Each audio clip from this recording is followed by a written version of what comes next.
नमस्कार दोस्तों, मैं मोहित अवस्थी आपके अपने चैनल एग्ज़ाम बडी में आप सभी लोगों का बहुत बहुत स्वागत करता हूं। और आप लोग जानते हैं कि फिजिक्स और केमिस्ट्री की सीरीज़ चल रही है, जिसमें वास्तव में अभी हम लोग फिजिक्स पढ़ रहे हैं, चैप्टर वाइज क्वेश्चन सॉल्व कर रहे हैं, है ना। पहला चैप्टर ही चल रहा है अभी, फिजिकल क्वांटिटीज़ एंड मेजरमेंट, उसी के प्रश्न करवा रहे हैं। कल एक क्लास हुई थी, आज दूसरी क्लास है ना। इसी तरीके से लगातार आपको क्लासेस मिलती रहेंगी। और ये भी याद रखिए कि ये जो प्रश्न हैं वो प्रीवियस ईयर की परीक्षाओं में, विभिन्न परीक्षाओं में आए हुए प्रश्न हैं। और अगर इनको आप पढ़ते रहेंगे तो आप देखेंगे घुमा फिरा करके यही प्रश्न आपको मिलेंगे भी एग्ज़ाम में, है ना। इसमें कलेक्शन जो है, जो स्टेट लेवल के एग्ज़ाम होते हैं, मतलब पीसीएस के, उनका कलेक्शन है। एनडीए और सीडीएस के भी क्वेश्चन हैं, आरओ एआरओ के क्वेश्चन हैं। ये सब जो विभिन्न परीक्षाओं में चैप्टर वाइज पूछे गए हैं वही हम लोग करवा रहे हैं। तो लगातार आप लोग बने रहिए, देखते रहिए और धमाकेदार क्लासेस हो रही हैं। अपने दोस्तों को शेयर भी करिए और आप भी लाइक शेयर करते रहिए। जो अच्छा लग रहा है, कहीं भी कोई कन्फ्यूज़न है कमेंट करिए, पूछिए, वो चीज़ें आपको बताई जाएंगी। लेकिन एक काम करिए, ज़्यादा से ज़्यादा दोस्तों को शेयर करिए। पहला क्वेश्चन आपके स्क्रीन पर है और आप देख रहे हैं, इसका आंसर बताने का प्रयास करिए, है ना। आपको टाइम दिया जाएगा कुछ, इसका आंसर बताने का प्रयास करिए। क्या होगा इसका आंसर?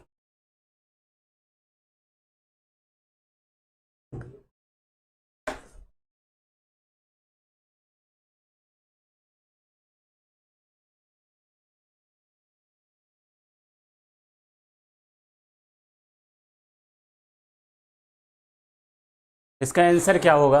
बल के एसआई मात्रक न्यूटन को निम्नलिखित में से किसके द्वारा व्यक्त किया जा सकता है, जहां m का अर्थ मीटर और s का अर्थ सेकंड है ना।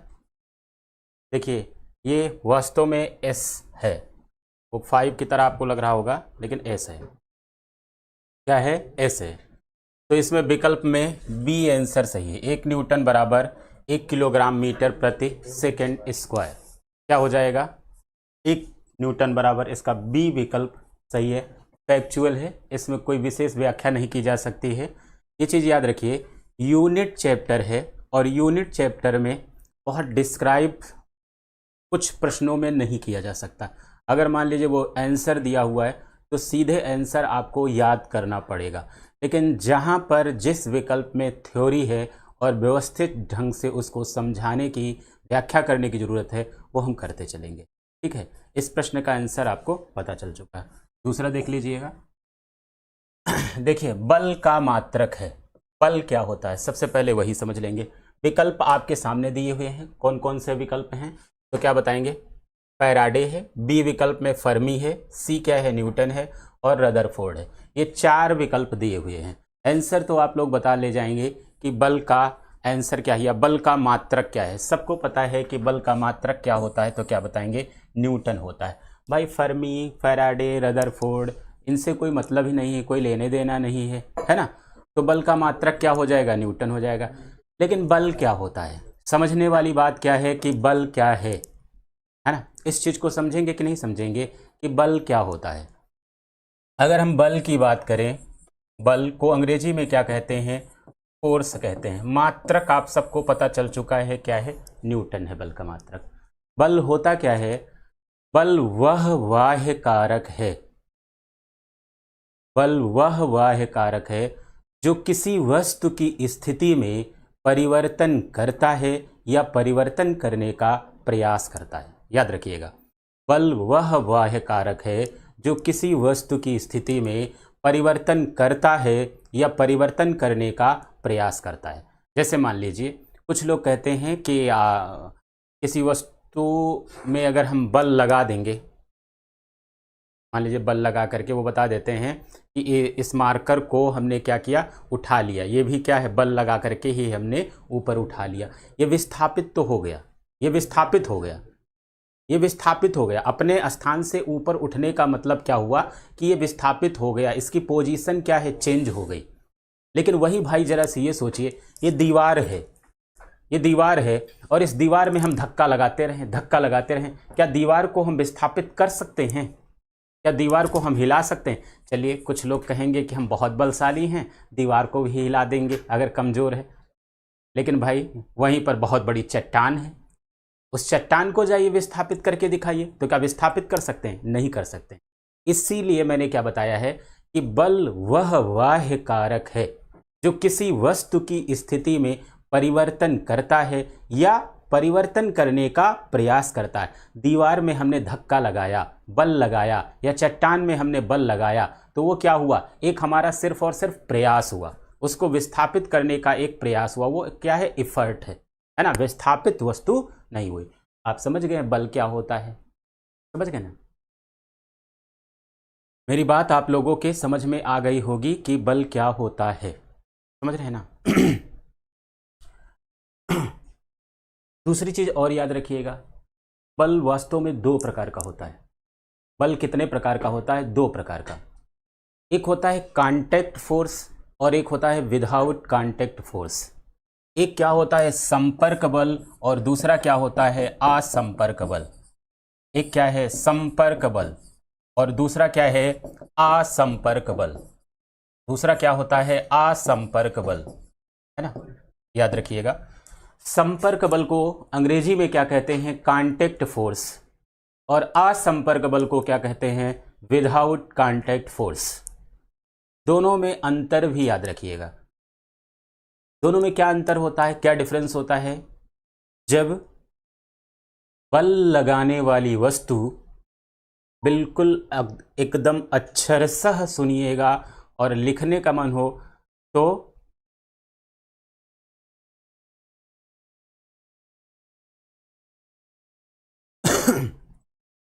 अगर मान ली संपर्क बल और असंपर्क बल, है ना, कांटेक्ट फोर्स और विदाउट कांटेक्ट फोर्स मैं बता रहा हूँ, समझ रहे हैं ना मेरी बात को? और एक काम करिए आप लोग कि भाई हम लोग मेहनत कर रहे हैं, है ना, आपके साथ में निःशुल्क क्लासेस हैं, तो अपने स्टेटस पे लगाइए, लोगों को शेयर करिए, ज़्यादा से ज़्यादा शेयर करिए। जितनी भी ज़्यादा संख्या आपकी होती है ना, उतना ही हम लोग एनर्जेटिक हो जाते हैं और एफर्ट करते हैं और भी धमाकेदार क्लासेस आपको मिलेंगी। तो इसके लिए आपको सिर्फ और सिर्फ क्या करना है? अपने स्टेटस पे लगाना है, दोस्तों को फॉरवर्ड कर देना है। यार एक क्लिक पे फॉरवर्ड हो जाएगा, उसमें क्या दिक्कत है? करते रहिए, है ना? यही समझ लीजिए आप लोग गुरुदक्षिणा दे रहे हैं हम लोगों को बस, और ले ही क्या रहे हैं? मेहनत कर रहे हैं आपकी सफलता की के लिए, है ना? अधिकारी बन के तुम घूमोगे तो क्या करो? बस सिर्फ और सिर्फ स्टेटस लगा लो, दोस्तों को शेयर कर दो। ये हम लोगों की एक पोलाइटली रिक्वेस्ट है आपसे। चलिए, मैं संपर्क और असंपर्क बल की बात कर रहा था। संपर्क बल क्या होता है? कांटेक्ट फोर्स क्या होता है? जब बल लगाने वाली वस्तु तथा जिस वस्तु पर बल लगता है, जब बल लगाने वाली वस्तु तथा जिस वस्तु पर बल लगता है, दोनों के बीच में संपर्क हो। जब बल लगाने वाली वस्तु तथा जिस वस्तु पर बल लग रहा है, दोनों के बीच में संपर्क हो, तो उसी को क्या कहते हैं? संपर्क बल। उसी को क्या कहते हैं? संपर्क बल। जैसे पेशीय बल क्या होता है? Muscular force. ये मार्कर है भैया, इस मार्कर को अगर हम मसल्स से पकड़ करके उठाएंगे ऊपर, तो ये क्या है? इस वस्तु पर हम बल लगा रहे हैं, है ना? और ये क्या है? हाथों के द्वारा कौन सा बल लग रहा है? कौन सा बल लग रहा है? पेशीय बल लग रहा है। तो दोनों के बीच में संपर्क है कि नहीं? तो यही किस में आ जाएगा? कांटेक्ट फोर्स में। ऐसे जैसे मान लीजिए नाभिकीय बल होता है, न्यूक्लियर फोर्स होता है, क्या उसमें कोई संपर्क होता है? उसका तो रेडिएशन होता रहता है, उसमें कोई संपर्क नहीं होता। गुरुत्वाकर्षण बल है, ग्रेविटेशनल फोर्स है, क्या उसमें कोई संपर्क होता है? कोई संपर्क नहीं है, कोई संपर्क नहीं। तो वो सब किस में आ जाएगा? असंपर्क बल में। दोनों की परिभाषा याद रखिएगा। जब बल लगाने वाली वस्तु तथा जिस वस्तु पर बल लगता है, दोनों के बीच में संपर्क हो, तो उसे संपर्क बल। और जब बल लगाने वाली वस्तु तथा जिस वस्तु पर बल लग रहा है, दोनों के बीच में संपर्क ना हो, तो उसे क्या कहते हैं? असंपर्क बल। क्लियर हो गया ना? प्रश्न आपका यहाँ पर क्लियर है। बल का मात्रक क्या है? न्यूटन। अगला प्रश्न देखते हैं। चलिए, एम्पियर क्या मापने की इकाई है ना। विकल्प में दिया है पोस्टेज, विद्युत धारा, विद्युत धारा को अंग्रेजी में क्या कहते हैं, इलेक्ट्रिक करंट, प्रतिरोध और शक्ति, एम्पियर, है ना। ये मैंने जब आपको कल ही शायद कल या इसके पहले जो मैराथन क्लास हुई थी हम लोगों की, उसमें जो मैंने एक पूरा लेक्चर लिया था फिजिकल क्वांटिटीज एंड मेजरमेंट में, उसमें मैंने आपको बताया था मूल राशियां, फंडामेंटल यूनिट्स। क्या बताया था, फंडामेंटल यूनिट्स। और मैंने बताया था आपको कि ये जो फंडामेंटल यूनिट्स होती हैं ये 7 होती हैं, है ना। उसमें मैंने बताया था आपको लंबाई, समय, द्रव्यमान, विद्युत धारा, ज्योति तीव्रता, तापमान, है ना, पदार्थ और पदार्थ की मात्रा। तो विद्युत धारा वास्तव में क्या है, मूल भौतिक राशि। और जहां पर भी मैंने ये बताया था मूल राशियां, तो मूल राशियों के साथ में मैंने आपको बताया होगा मूल मात्रक भी, जैसे द्रव्यमान का मात्रक किलोग्राम, है ना, समय का मात्रक सेकेंड। इस तरह से मैंने आपको 7 मूल राशियां और उनके मूल मात्रक बताया था। तो यहाँ पर जो एम्पियर है वो क्या है, मूल मात्रक है। किसका मूल मात्रक है, तो क्या बताएंगे, विद्युत धारा का, इलेक्ट्रिक करंट का। विद्युत धारा का मेजरमेंट करने के लिए हम लोग किसका प्रयोग करते हैं, एम्पियर का प्रयोग करते हैं। क्लियर है ना मेरी बात, समझते चलिए, शेयर करते रहिए, मजा आएगा और भी ज्यादा। चलिए अगला प्रश्न देख लीजिए। ये प्रश्न बड़ा इजी है, सबको पता है, लेकिन अक्सर लोग गलत कर देते हैं। सब रोज देखते हैं अपने अपने घरों में मीटर लगा है, उसी से पता चल जाता है, लेकिन गलत कर देते हैं। विकल्प में क्या दिया हुआ है, किलोवाट घंटा। किलोवाट घंटा किसका मात्रक है, द्रव्यमान का, समय का, विद्युत ऊर्जा का, विद्युत शक्ति का। बताइए आप लोग क्या सही आंसर होगा, बताते चलें। इसका सही आंसर क्या होगा, किलोवाट घंटा किसका मात्रक है, तो क्या बताएंगे, विद्युत ऊर्जा का मात्रक है।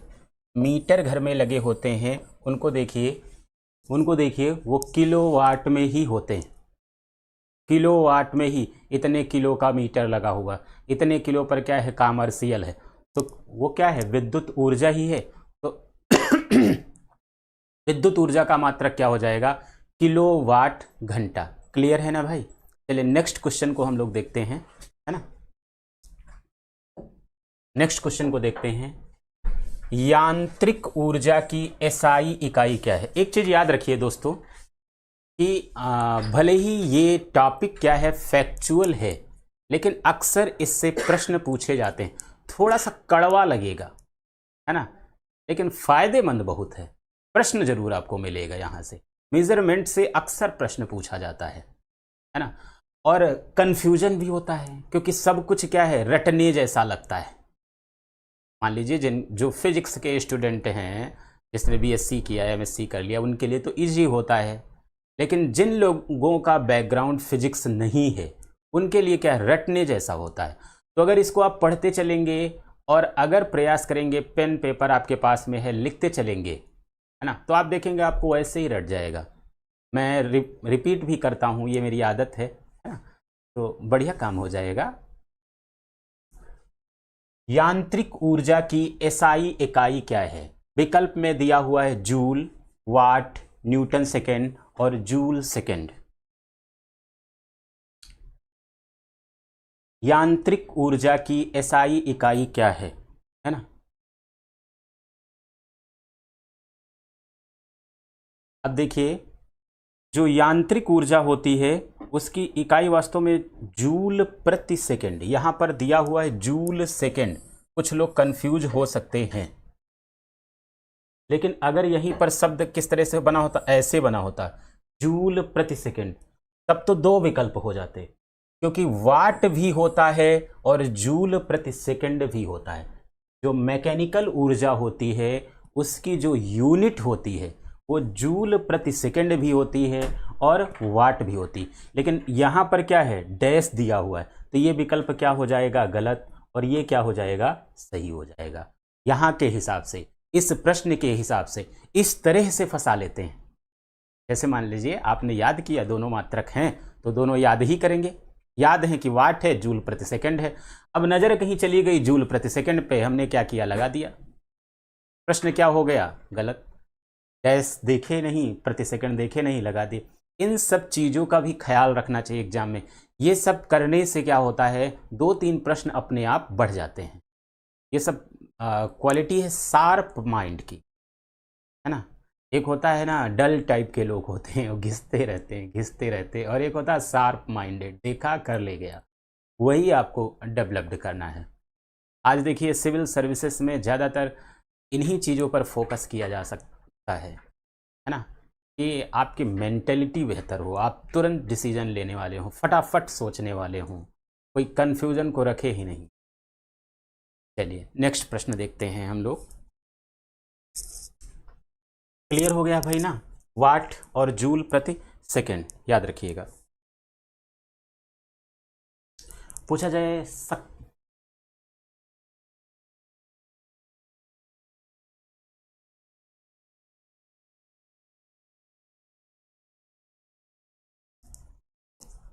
अगला प्रश्न देख लीजिए। कार्य का मात्रक है, कार्य का मात्रक है जूल, वाट, न्यूटन और डाइन, है ना। कार्य का मात्रक क्या है तो क्या बताएंगे, सबको पता है कार्य का मात्रक क्या होता है। कार्य का मात्रक क्या होता है तो क्या बताएंगे, जूल होता है। कार्य का मात्रक क्या होता है, जूल या न्यूटन मीटर भी होता है, याद रखिएगा। कार्य का मात्रक जूल या न्यूटन मीटर भी होता है। क्या होता है, कार्य का मात्रक जूल या न्यूटन मीटर होता है।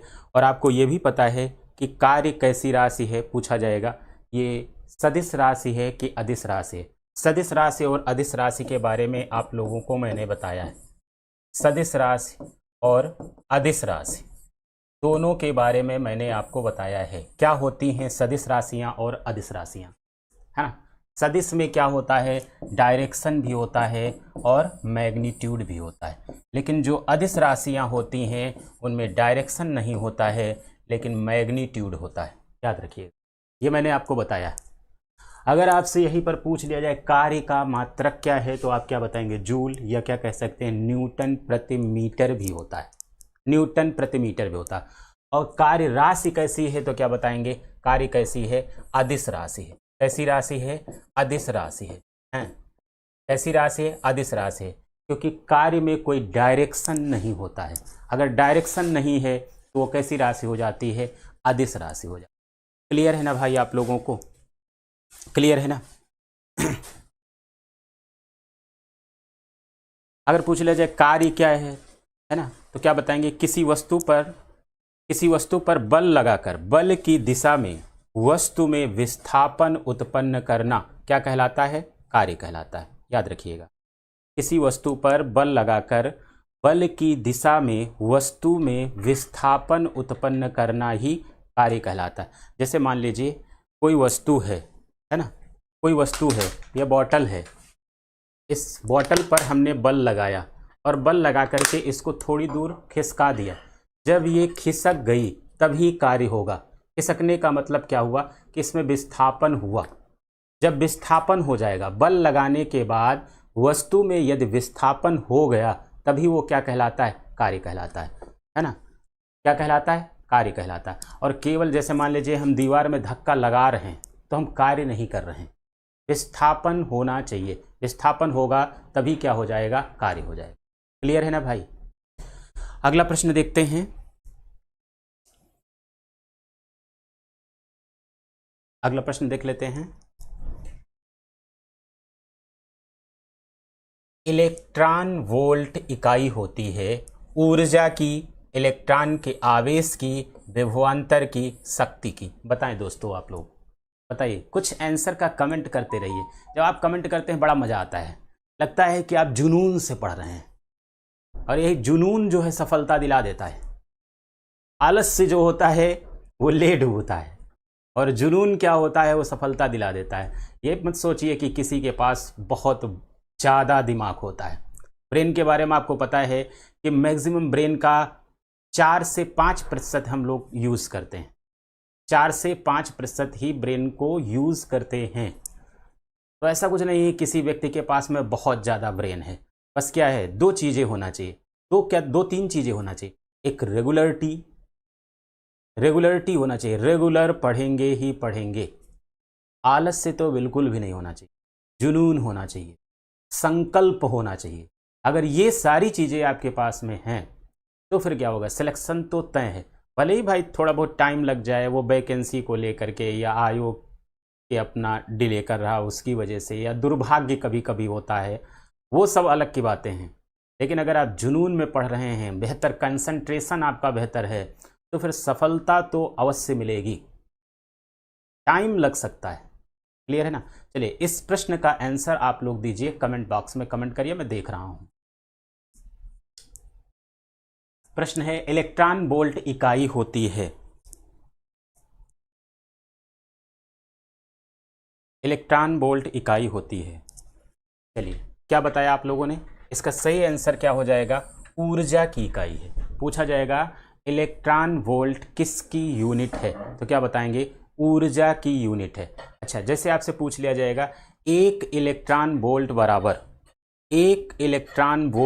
कितना होता है, एक इलेक्ट्रॉन वोल्ट बराबर, तो लिख लीजिएगा 1.602 गुणे 10⁻19 जूल गुणे 10⁻−19 जूल है, याद रखिएगा, -19 जूल याद रखिएगा। एक इलेक्ट्रॉन वोल्ट बराबर कितना होता है, एक इलेक्ट्रॉन वोल्ट बराबर कितना होता है, तो क्या बताएंगे 1.602 गुणे 10⁻−19 जूल। और इलेक्ट्रॉन वोल्ट किसकी इकाई है, तो क्या बताएंगे ऊर्जा की इकाई है, याद रखिएगा। और एक चीज है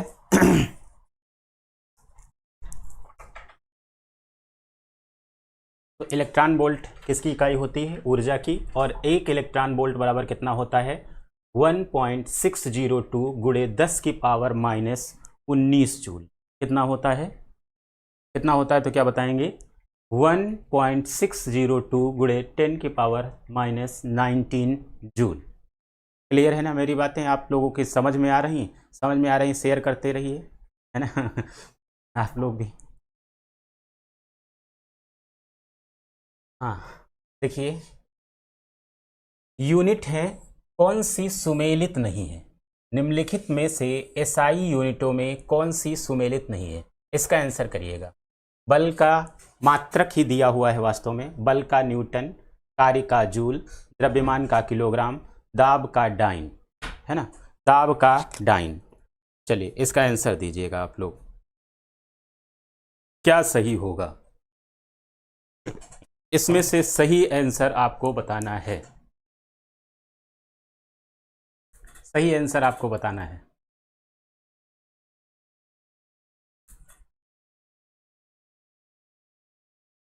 चलिए बताइए भाई देखिए, बल का न्यूटन होता है, यहां पर एक शब्द याद रखिएगा, सुमेलित नहीं है ना, सुमेलित नहीं है, ऐसा मत याद रखिएगा सुमेलित है नहीं, इन सब शब्दों पर ध्यान देने की जरूरत रहती है ना। कंफ्यूज करते हैं एग्जाम में, थोड़ा हड़बड़ी भी होती है, किसी को भी हो, पता चल रहा है एग्जाम के 10 दिन पहले से रात में क्या है खूब पढ़ाई कर रहे हैं, है ना। एग्जाम जिस दिन है नींद भी सही से नहीं आई, सही से खाना भी नहीं खाए हैं उलझन में, और जाते समय भी कुछ इधर उधर हल्का सा डिले होने लगा तो प्रेशर एक बन गया, भूखे प्यासे एग्जाम दे रहे हैं, नींद भी सही से लिए नहीं है, तो उसमें ये सब गलती जो होती हैं ये सब ह्यूमन बिहेवियर वाली होती हैं, हो ही जाती हैं। लेकिन अगर कोई लड़का है बिंदास एग्जाम देने जाए, मस्त जो पढ़ना है 1 साल 2 साल पढ़ता रहे, है ना, एग्जाम के 1-2 दिन पहले अपना बढ़िया घूमो टहलो, मूवी देखना है देख लो, कोई दिक्कत नहीं है, मन करे तो पढ़ते भी रहिए, खाओ पियो, प्रॉपर नींद लो, उसके बाद जाओ बढ़िया टाइम से, है ना, पहुँचो और फिर एग्ज़ाम दो। तो देखिए 2 3 4 क्वेश्चन अपने आप क्या होते हैं, बढ़ जाते हैं। मेरा अपना एक्सपीरियंस है, प्रेशर लेने पर गलतियां होती ही होती हैं और प्रेशर समाप्त होते ही गलतियां घटने लगती हैं। जैसे कोई व्यक्ति जब गुस्सा होता है तो गुस्से में भी वो क्या करता है, अक्सर गलतियां करता है ना। गुस्सा होकर के कभी भी किसी से लड़ाई झगड़ा नहीं करना चाहिए। लड़ाई झगड़ा करना हो तो बड़ा पीसफुल माइंड लेकर के जाओ, उससे लड़ो, जिससे अगले से गलती करवा लो। वो क्या होता है, अगले से गलती करवाना। ठीक, ये सब लाइफ की बातें हैं, चलती रहेंगी बीच बीच में, लेकिन इसका आंसर भी आप लोग करते रहिए। तो बल का मात्रक न्यूटन होता है, आप लोग जान ही चुके हैं पहले से। कार्य का मात्रक जूल होता है, अभी देख चुके हैं। द्रव्यमान का मात्रक किलोग्राम होता ही होता है, लेकिन दाब का मात्रक डाइन नहीं होता है। कुछ बच्चे कह देते हैं डायन डायन अलग है, डायन के बारे में जानते होंगे। यहाँ पर क्या लिखा हुआ है, डाइन। क्या लिखा हुआ है, डाइन, है ना। दाब का मात्रक वास्तव में क्या होता है, तो क्या बताएंगे, पास्कल होता है। क्या होता है, पास्कल होता है, याद रखिएगा। दाब का मात्रक क्या होता है, पास्कल होता है। अच्छा, बल का मात्रक डाइन क्या है, वास्तव में सीजीएस पद्धति में डाइन क्या है, सीजीएस प्रणाली में बल का मात्रक है, याद रखिएगा। ये क्या है, बल का मात्रक है। सीजीएस प्रणाली में बल का मात्रक क्या होता है, तो क्या बताएंगे, डाइन होता है। क्लियर है ना भाई, आप लोग याद करते चलिए। बल का मात्रक न्यूटन है, सीजीएस प्रणाली में बल का मात्रक क्या हो जाएगा, तो क्या बताएंगे, डाइन है। कार्य का मात्रक क्या हो जाएगा, जूल है। और द्रव्यमान का क्या होता है, किलोग्राम। अगर इसी में से पूछ ले कि इनमें से कौन सी मूल राशि है, चलिए मैं प्रश्न बना दे रहा हूं, एक अलग प्रश्न बना दे रहा हूं। इनमें से कौन सी मूल राशि है, फंडामेंटल यूनिट्स है। चलिए बताए भाई आप लोग, इनमें से कौन सी मूल राशि है, फंडामेंटल यूनिट है। इनमें से कौन सी फंडामेंटल यूनिट है, मूल राशि है, कौन सी हो जाएगी, तो क्या बताएंगे, द्रव्यमान। कौन सी हो जाएगी, द्रव्यमान। द्रव्यमान क्या है, वास्तव में मूल राशि है। मैंने पहले ही बताया है, ये क्या है, फंडामेंटल यूनिट है, मूल राशि है ना। मूल भौतिक राशियां कितनी होती, 7 होती। मैंने सब बताया है, डिराइव्ड क्वांटिटीज भी बताया है, व्युत्पन्न राशियां। बाकी बल, कार्य, दाब, ये सब क्या है, डिराइव्ड क्वांटिटीज हैं, व्युत्पन्न राशियां हैं। और मैंने ये भी आपको बताया था कि सप्लीमेंट्री क्वांटिटीज भी होती हैं, पूरक राशियां। उसमें मैंने बताया था समतल कोण और घन कोण। समतल कोण का मतलब प्लेन एंगल और घन कोण का मतलब क्या होता है, सॉलिड एंगल। ये दोनों क्या हैं, तो क्या बताएंगे, सप्लीमेंट्री क्वांटिटीज हैं, पूरक राशियां।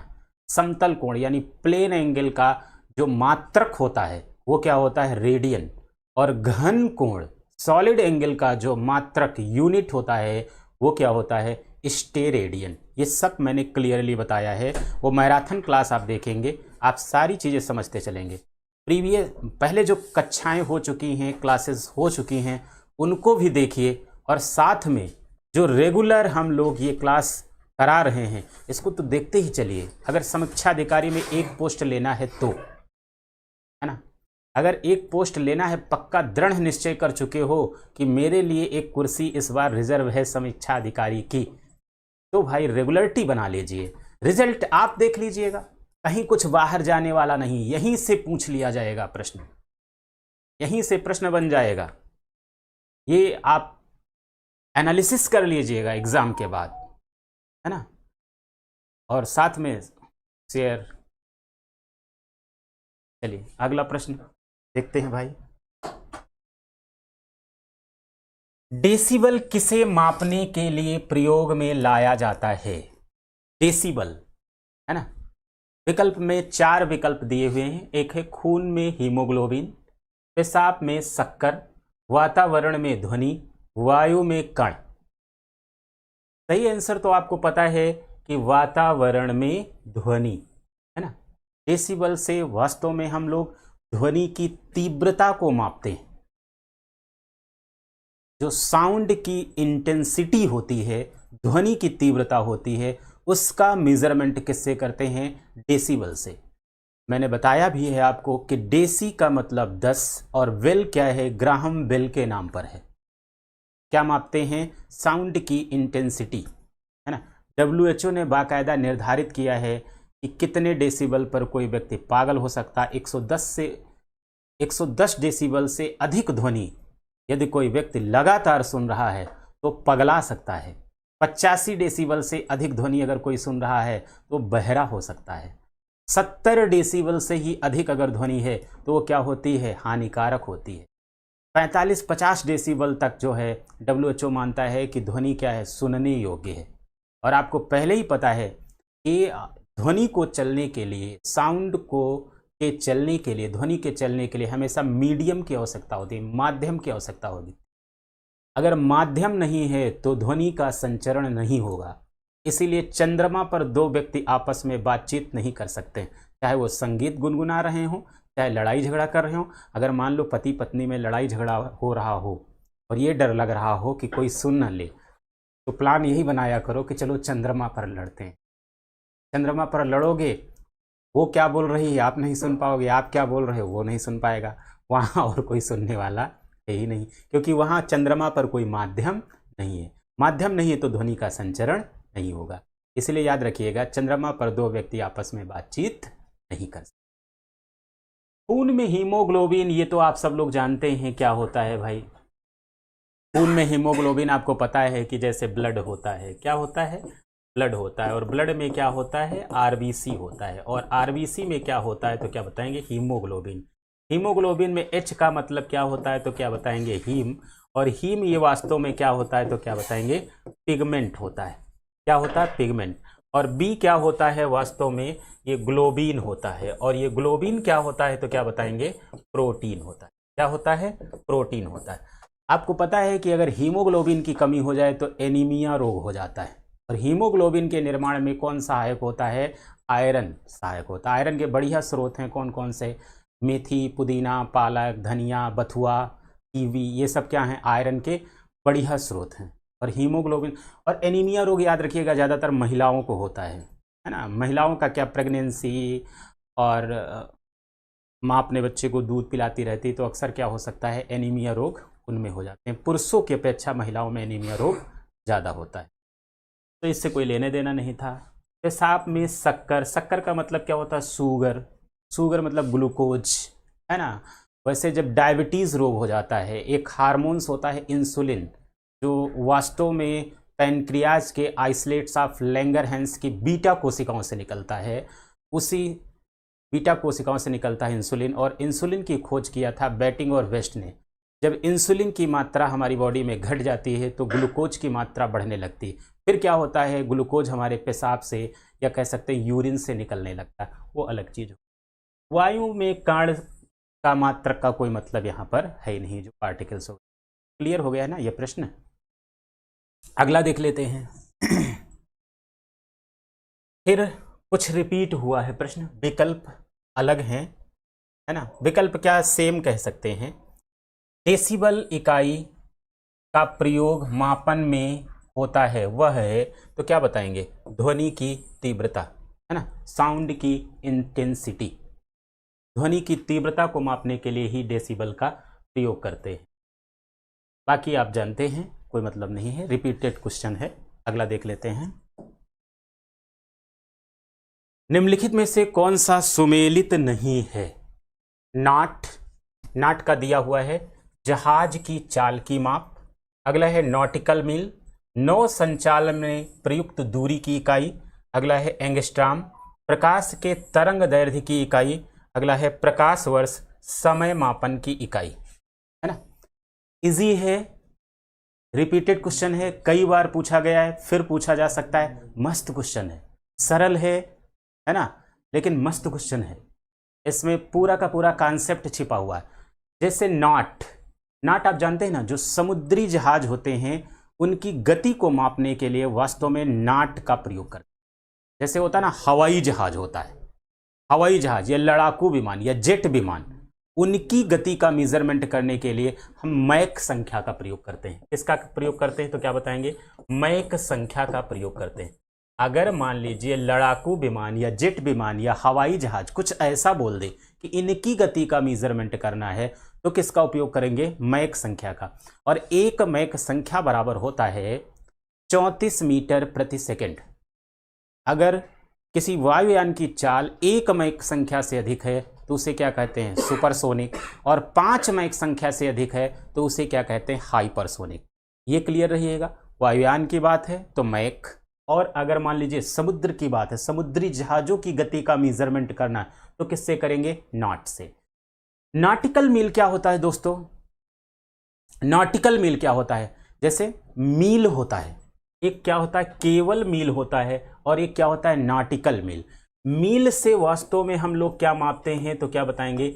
स्थलीय दूरी मापते हैं। क्या मापते हैं? स्थलीय दूरी मापते हैं, है ना। टेरेस्ट्रियल डिस्टेंस को मेजरमेंट करने के लिए हम मील का प्रयोग करते हैं, और एक मील में 1609 मीटर होते हैं। एग्जैक्टली याद रखिएगा, एक मील में 1609 मीटर होते हैं। और नॉटिकल मील के माध्यम से हम लोग क्या है? समुद्री दूरी, समुद्री दूरी, इसको यहां पर लिखा गया है नौ संचालन में प्रयुक्त दूरी, या हम क्या कह सकते हैं? समुद्री दूरी को मापने के लिए नॉटिकल मील का उपयोग करते हैं। समुद्री दूरी को मापने के लिए किसका उपयोग करते हैं तो क्या बताएंगे? नॉटिकल मील का। तो ये भी सही है और ये भी सही है। एंगस्ट्रॉम से वास्तव में हम लोग वेवलेंथ मापते हैं, है ना। वेवलेंथ का मेजरमेंट करने के लिए, तरंग दैर्ध्य को मापने के लिए किसका उपयोग किया जाता है? एंगस्ट्रॉम का। तो यहाँ पर दिया भी हुआ है तरंग दैर्ध्य की इकाई है, तो ये भी क्या हो जाएगा? सही हो जाएगा। अगला क्या है? प्रकाश वर्ष, है ना। प्रकाश वर्ष, लाइट ईयर। प्रकाश वर्ष किसका मात्रक है तो क्या बताएंगे? दूरी का मात्रक है। जो खगोलीय दूरी होती हैं, एस्ट्रोनॉमिकल यूनिट होती हैं, उनका मेजरमेंट करने के लिए हम लोग प्रकाश वर्ष का उपयोग करते हैं। जैसे पारसेक भी होता है, दूरी का, खगोलीय दूरी मापने का सबसे बड़ा मात्रक प्रकाश वर्ष होता है, सॉरी पारसेक होता है। और प्रकाश वर्ष क्या होता है? पारसेक से छोटा होता है। लेकिन इससे भी हम खगोलीय दूरी, एस्ट्रोनॉमिकल यूनिट, एस्ट्रोनॉमिकल डिस्टेंस को मापते हैं। क्लियर है ना भाई? खगोलीय दूरी मापने के लिए तो ये क्या हो जाएगा? गलत हो जाएगा। कौन सा सुमेलित नहीं? यही सुमेलित नहीं है। यहाँ पर प्रकाश वर्ष किसका हो जाएगा? दूरी का। अच्छा, नॉटिकल मील मैंने शायद एक डाटा आपको बताया होगा कि एक नॉटिकल मील बराबर कितना होता है? 1852 मीटर। और एक मील बराबर कितना होता है? 1609 मीटर। दोनों याद रखिएगा। नॉटिकल मील से समुद्री दूरी, नॉटिकल मील से क्या मापते हैं? समुद्री दूरी। और स्थलीय दूरी मापने के लिए हम किसका उपयोग करते हैं तो क्या बताएंगे? मील का उपयोग। क्लियरली समझ में आया होगा। चलिए नेक्स्ट क्वेश्चन देखते हैं। खगोलीय दूरियां प्रकाश वर्ष में मापे जाने का कारण निम्नलिखित में से कौन सा है? खगोलीय दूरियां प्रकाश वर्ष में मापे जाने का कारण निम्नलिखित में से कौन सा है ना। विकल्प ए में दिया हुआ है तारकीय पिंडों के बीच की दूरियां परिवर्तित नहीं होती हैं। अगला है तारकीय पिंडों का गुरुत्व परिवर्तित नहीं होता है। अगला है प्रकाश सदैव सीधी रेखा में यात्रा करता है। प्रकाश की गति, स्पीड सदैव एक समान होती है। चलिए इसमें आंसर बताइएगा, क्या सही आंसर होगा?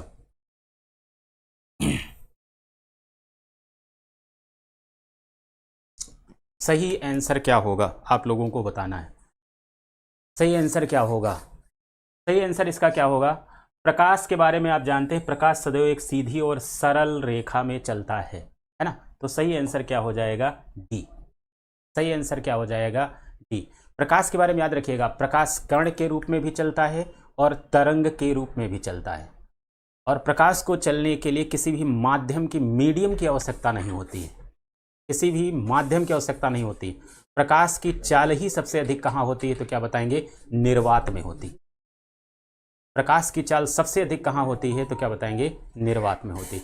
और एक चीज याद रखिएगा, जब प्रकाश एक माध्यम से दूसरे माध्यम में जाता है, जब प्रकाश एक माध्यम से दूसरे माध्यम में जाता है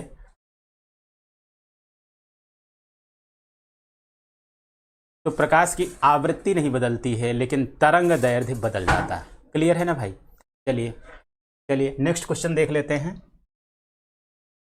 निम्नलिखित में से कौन सा एक ऊर्जा का नहीं है ना, मात्रक नहीं है, ऐसा कुछ पूछा गया है। ऊर्जा का मात्रक नहीं है। इसमें आप लोग को पता है, जैसे किलोग्राम क्या है, किलोग्राम क्या होता है, ये किलोग्राम वास्तव में द्रव्यमान का होता है। किसका होता है? द्रव्यमान का होता है। तो इसको ऐसे ही छोड़ देते हैं। किलोग्राम किसका होता है? द्रव्यमान का, यही सुमेलित नहीं है। अगला देख लेते हैं। चालक के वैद्युत प्रतिरोध की इकाई है फैराडे, वोल्ट, एम्पियर और ओम। बताइए क्या हो जाएगा इसका सही आंसर? वैद्युत प्रतिरोध की इकाई क्या होती है? तो क्या बताएंगे? ओम होता है। क्या होता है? ओम। ये सब फैक्चुअल है तो इसमें बहुत कुछ व्याख्या करने की जरूरत नहीं है। क्या हो जाएगा इसका? ओम। अगला प्रश्न देख लेते हैं। ओम मीटर मात्रक है। बताइए, अभी जस्ट इसके पहले मैंने बताया है ओम मीटर किसका मात्रक है। ओम मीटर किसका मात्रक है? अभी बताया गया है किसका हो जाएगा? प्रतिरोधकता का, यानी रेजिस्टेंस का। ये सब फैक्चुअल प्रश्न है, यूनिट से पूछ लिए गए हैं। अगला देख लेते हैं। निम्नलिखित में से कौन सा प्रतिरोधकता के एसआई मात्रक अंतरराष्ट्रीय मात्रक को सही रूप से दर्शाता है ना? इसमें बस आपको सिंबल बताना है, तो क्या हो जाएगा? ओम मीटर। क्या हो जाएगा? ओम मीटर। निम्नलिखित में से कौन सा प्रतिरोधकता के एसआई मात्रक अंतरराष्ट्रीय मात्रक को सही रूप से दर्शाता है? क्या हो जाएगा? ओम मीटर। अगला देख लेते हैं, क्वेश्चन नंबर 17 है ना। क्या दिया हुआ है? क्वेश्चन नंबर 17, सूची फर्स्ट को सूची सेकंड के साथ सुमेलित कीजिए और सूचियों नीचे दिए गए कूट का प्रयोग कर सही उत्तर चुनिए, है ना। दूरी का दिया हुआ है मोल, पदार्थ की मात्रा का कूलाम, विद्युत आवेश की मात्रा का प्रकाश वर्ष दिया हो, ऊर्जा का वाट घंटा दिया। चलिए भाई एक एक करके आप लगाते चलिए। जैसे पदार्थ की मात्रा का क्या होता है? मोल होता है। चेक करिए, बी का एक किसमें है?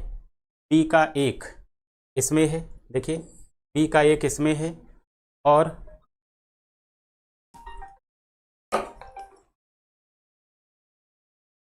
बी का एक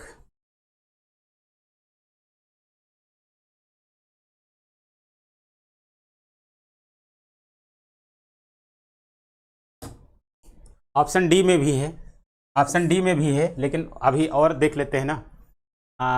अगला है विद्युत आवेश या ऊर्जा ले लेते हैं। प्रकाश, इसी को ले लेते हैं ना। दूरी का क्या है? प्रकाश वर्ष।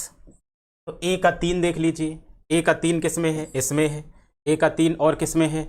इसमें है, लेकिन इसमें जो है बी का नहीं है, तो सही आंसर क्या हो जाएगा? यही हो जाएगा। ए का 3, बी का 1, सी का क्या हो जाएगा? 2। सी का क्या हो जाएगा? 2। कूलाम है। विद्युत आवेश की मात्रा का क्या हो जाएगा? कूलाम। और ऊर्जा का अभी बताया भी था, वाट हावर हो जाएगा। क्लियर है ना? इस तरीके से आप प्रश्न को पकड़ सकते हैं। कूट वाले में क्या है, 2-3 को देख लीजिए, बाकी अपने आप क्या हो जाता है? सरल हो जाता है। ये मैंने आपको तरीका बताया है, ऐसे करिए। अगला प्रश्न देख लेते हैं। निम्नलिखित में से कौन सी भौतिक राशि की इकाई वही है जो दाब की है? चलिए बताइए। कोणीय संवेग, प्रतिबल, विकृति, कार्य। क्वेश्चन नंबर 18 का आंसर दीजिएगा। देखिए इसका क्या है, इसके पहले कल वाला वीडियो देखिए, मैंने बताया था प्रतिबल ही आंसर है। सही सही क्या हो जाएगा? प्रतिबल। अगला देख लीजिएगा। यांत्रिक शक्ति की इकाई क्या है? जूल, वाट, न्यूटन सेकंड या जूल सेकंड? चलिए बताइए, यांत्रिक शक्ति की इकाई क्या है? यांत्रिक शक्ति की इकाई क्या है? वाट होता है, सबको पता है। अगला देख लेते हैं। प्रणोद और आवेग के बीच अनुपात की इकाई निम्नलिखित में से किसके समान है? आवृत्ति, चाल, तरंगदैर्घ्य, त्वरण, है ना। किसके समान है? तो क्या बताएंगे? चाल। ये कुछ फैक्चुअल प्रश्न थे, ठीक ना। और जहाँ पर जो बढ़िया से डिस्क्राइब करना था वो मैंने किया है। और लगातार आपको ऐसे ही क्लासेस मिलते रहेंगी। लिखते रहिए, याद करते रहिए, पढ़ते रहिए, मौज मस्ती भी करते रहिए साथ में। अभी आपकी और भी क्लासेस होंगी, है ना। हम आज आपसे विदा लेते हैं, फिर मिलते हैं अगली कक्षा में। आज के लिए आप सभी लोगों को बहुत बहुत धन्यवाद। तो खुश रहिए और खूब पढ़ते रहिए, और शेयर भी करते रहिए दोस्तों को। स्टेटस लगाना, शेयर करना, ये सब काम करो, है ना। यही आपकी गुरुदक्षिणा है हम लोग। धन्यवाद।